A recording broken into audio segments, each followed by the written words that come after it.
Saudari-saudaraku terkasih dalam Tuhan Yesus Kristus, selamat pagi dan berkah dalam.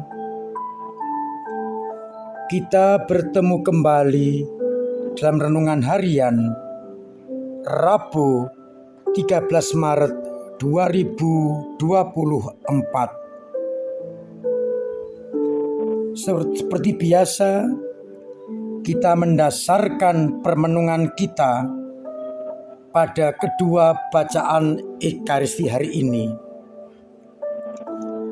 Dalam bacaan yang pertama dari kitab Yesaya bab 49 ayat 8-15. Firman Tuhan menegaskan, "Pada waktu aku berkenan, aku akan menjawab engkau." Artinya orang-orang Israel, dan membuat mereka menjadi tanda perjanjian bagi umat manusia untuk membangun kembali bumi yang telah rusak. Allah menegaskan bahwa Ia begitu mencintai manusia. Bumi dipenuhi dengan sukacita. Dan sekalipun Sion berkata, "Tuhan telah meninggalkan aku dan melupakan aku," Tuhan menegaskan, dapatkah seorang perempuan melupakan bayinya sehingga tidak menyayanginya? Kalaupun ia melupakan anaknya, Yahweh Allah sekali-kali tidak pernah akan melupakan Israel. Itu berarti kasih Tuhan selama-lamanya. Sedangkan pada bacaan Injil, kita akan mendengar pertikaian Yesus dengan orang-orang pemuka-pemuka agama. Ketika Yesus menegaskan, "Bapakku bekerja sampai hari ini, maka aku pun juga bekerja." Dengan demikian, Yesus menyamakan dirinya dengan Allah, dan itu menjadi protes bagi orang-orang Israel. Sekalipun Yesus benar-benar anak Allah, tetapi bagi orang Israel ini adalah penghujatan. Karena Bapa bekerja sampai hari ini, maka anak pun juga bekerja sampai hari ini. Dan seperti Bapa menghakimi, anak manusia juga diberi kuasa untuk menghakimi. Saudari-saudaraku terkasih dalam Kristus, kedua bacaan mau menegaskan kepada kita betapa Allah mencintai manusia,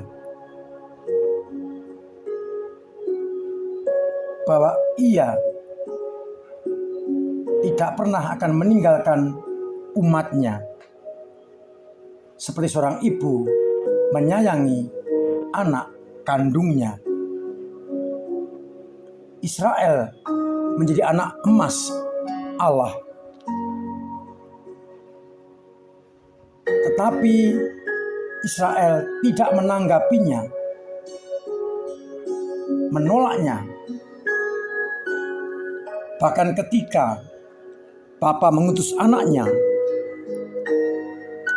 pun mereka tolak.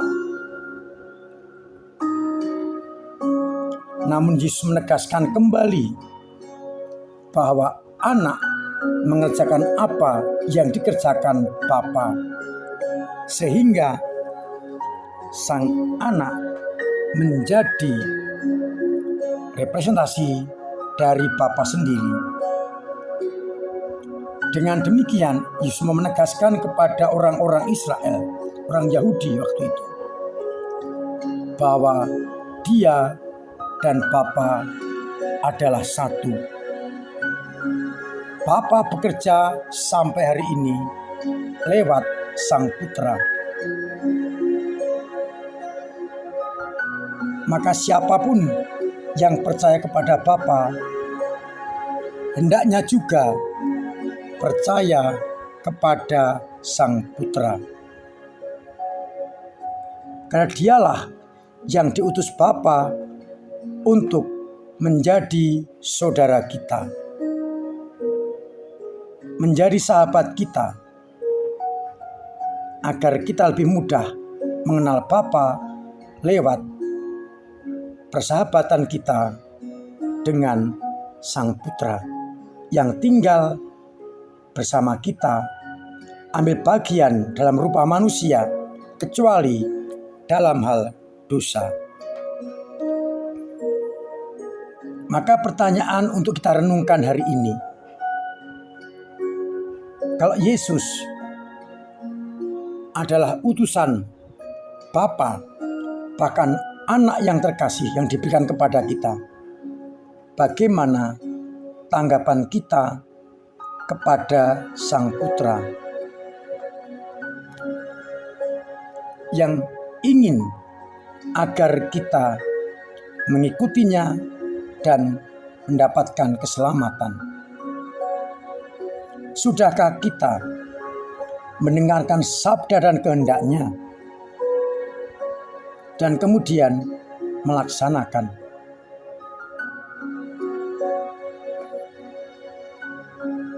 Sabda-sabda kehendaknya itu sekarang kita dengarkan lewat ajaran-ajaran gereja, lewat situasi yang kita lihat, yang kita alami,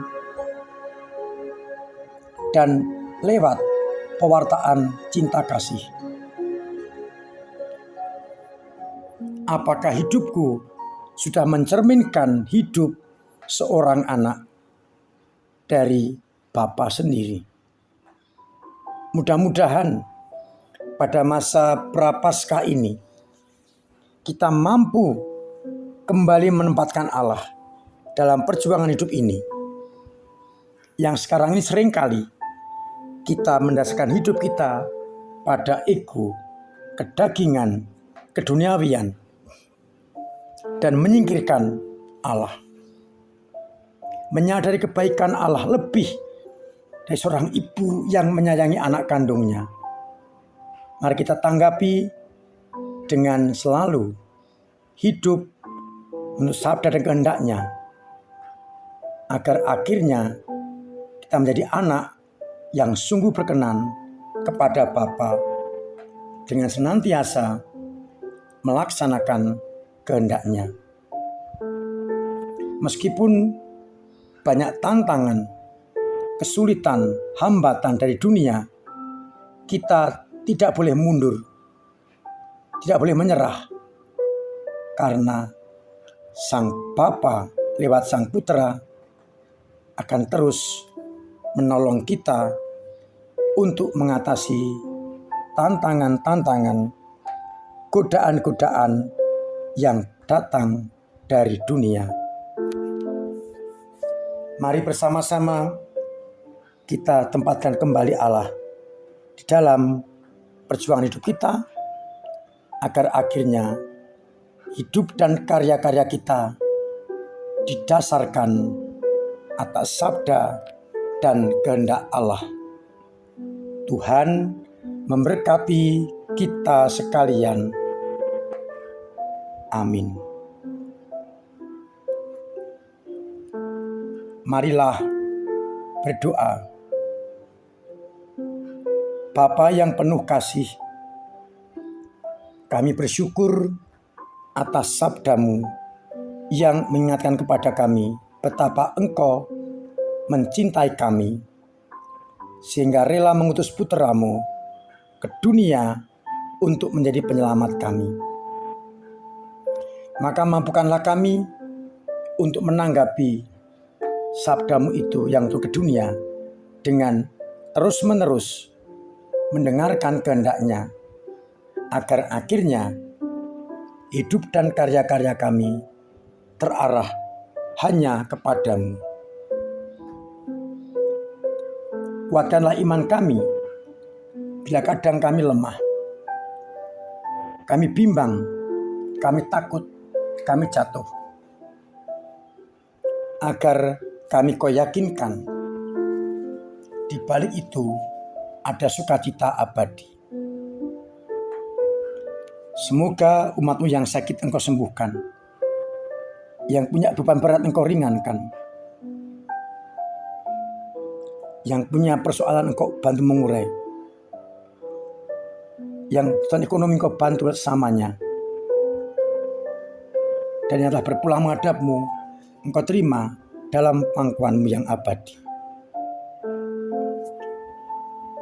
Agar umat-Mu tetap setia, bantu mereka dengan berkat-Mu sendiri, Bapa dan Putra dan Roh Kudus.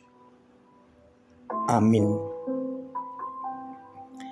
Saudara-saudaraku terkasih dalam Kristus, tetap saya ingatkan, bahkan setengah saya wajibkan untuk menjalankan protokol kesehatan dengan baik, agar akhirnya kita memiliki hidup sehat, terbebas dari ancaman virus corona.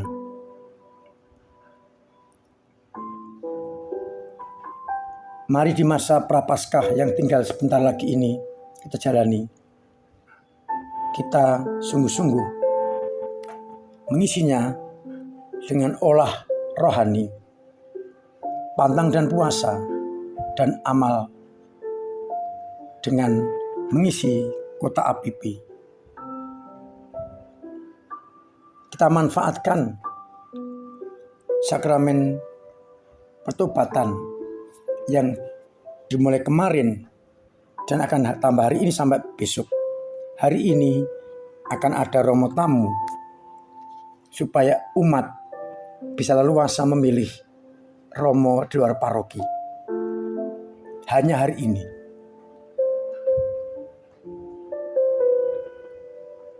Terima kasih untuk semua yang telah berkontribusi kepada gereja, sehingga gereja bisa melaksanakan tugas dengan sebaik-baiknya, tugas pewartaan, tugas pelayanan.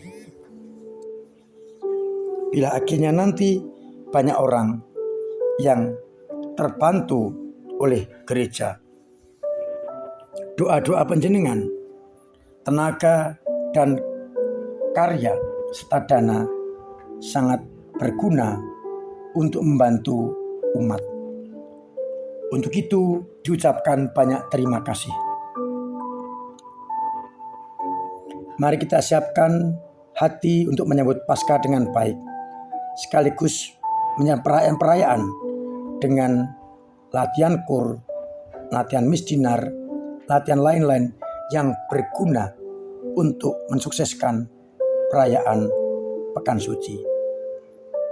Akhirnya saya mengucapkan selamat pagi, selamat merenungkan, salam sehat, Tuhan memberkati